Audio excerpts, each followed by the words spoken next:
Amigos, siempre un gusto dar la bienvenida al doctor Yusel García Amador, médico internista. Doctor García, ¿cómo está? Bienvenido. Saludos a toda la audiencia, muchas gracias por la invitación nuevamente, doctor. Siempre agradecido a nosotros por su comparte de su tiempo, que siempre es apretado, lo sabemos. Doctor García, ¿sabe qué? Me encantaría que en este espacio, en esta conversación, pudiéramos tocar un punto que yo pienso que a veces hay confusión entre las personas en general. Eh, Quizás personas que han pasado por la situación lo tienen claro, pero personas que no saben muy bien a qué se refiere cuidados paliativos cuando una persona realmente es una candidato o candidata a recibir este tipo de cuidados. E incluso, ¿qué pasa cuando un paciente está hospitalizado, vuelve a su casa?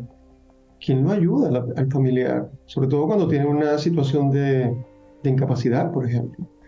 No sé, le estoy poniendo varios puntos sobre la mesa, no sé por dónde considera Y mejor empezar. definitivamente lo primero que los cuidadores, más que los pacientes, ¿verdad? Tienen que entender es que la salud, ¿verdad? Se maneja en diferentes niveles de cuidado, ¿verdad? Está desde el cuidado más intenso, que es intensivo, ahí a hospital, ahí baja entonces a lo que muchas veces llamamos rehabilitación. Hay entonces lugares como Skilled Nursing Facility, que son lugares donde hay enfermeras cuidando condiciones no tan severas y hay niveles de cuidado dentro del hogar, como por ejemplo es el home care o el cuidado del hogar o el cuidado de heridas en el hogar. Hay servicios de medicamentos que se pueden dar en el hogar. Y una vez ya la persona entienda esos niveles de cuidado, quizás se le hace más sencillo cómo es que su familiar, que en este caso muchas veces está enfermo y a veces no se puede comunicar, no se puede cuidar por él mismo, tiene que cambiar a través de esos niveles de cuidado para que se pueda organizar mejor los recursos para todo tipo de pacientes. ¿Verdad? La importancia de esos niveles de cuidado es para poder organizar bien esos tipos de pacientes. Y dentro del nivel de cuidado en el hogar, es bien importante denotar la diferencia en lo que es un cuidado de enfermería en el hogar o un cuidado de ama de llave en el hogar versus lo que es un hospicio, por ejemplo, que ya entonces se está dirigiendo a un cuidado paliativo.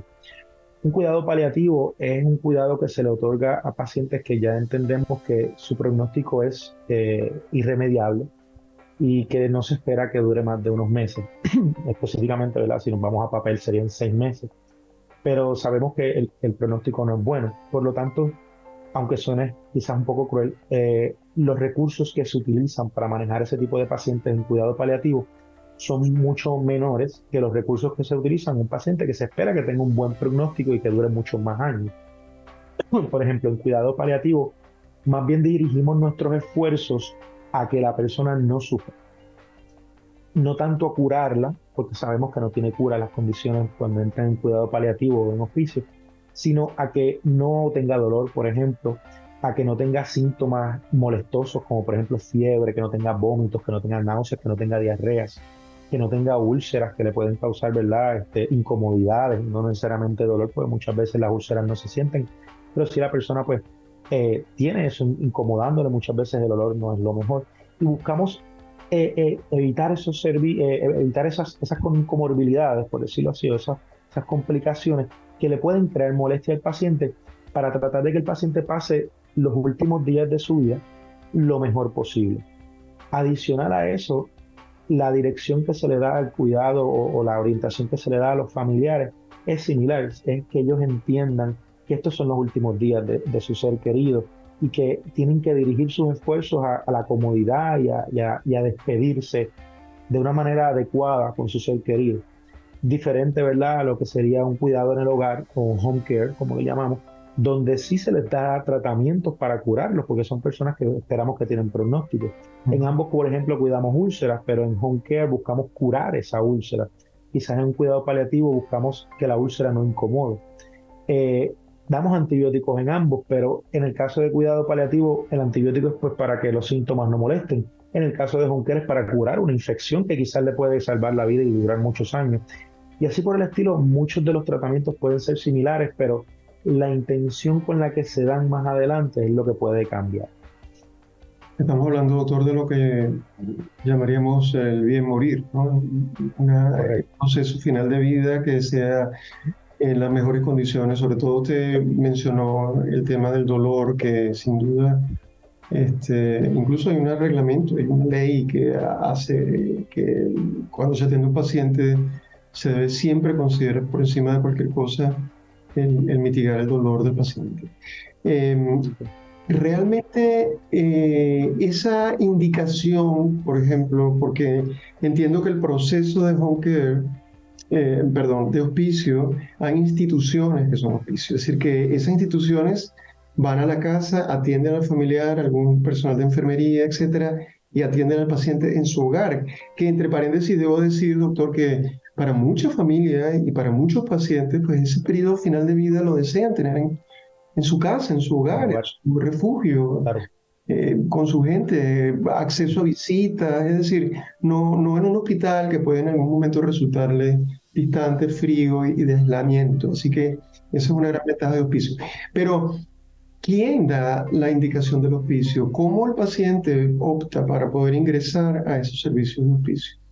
Pues mira, normalmente esa indicación es ya luego de múltiples intentos de manejar cierta condición, que sabemos que es una condición que ya no tiene cura, o que la condición es tan severa que simple y sencillamente no responde a lo que pudiera ser una cura, ¿verdad? Por ejemplo, vemos pacientes con condiciones como por ejemplo el cáncer, que sabemos que muchos de ellos no tienen cura, o condiciones como Alzheimer, que son muchas veces muy avanzadas.